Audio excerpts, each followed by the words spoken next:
রহমতুল্লাহ বরকাতু। এটা আমাদের একটা বাতাবি লেবু তিনের বাগান। এখানে প্রতিটি জাত একটা লাইন করে লাগানো আছে। এই জাতটা খুবই ভালো এবং খুবই চমৎকার, খাইতে খুব সুস্বাদু। এক একটা গাছে অনেক বাতাবি লেবু ধরে আছে, মাশাআল্লাহ।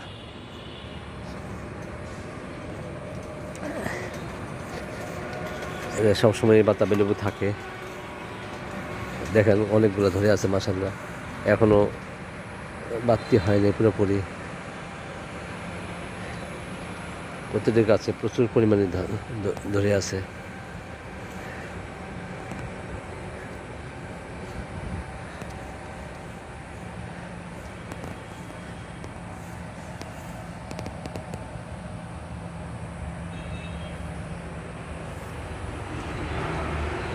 ধন্যবাদ সবাই। ভিডিওটি ভালো লাগে লাইক, কমেন্ট, শেয়ার করে সাবস্ক্রাইব করেন প্লিজ।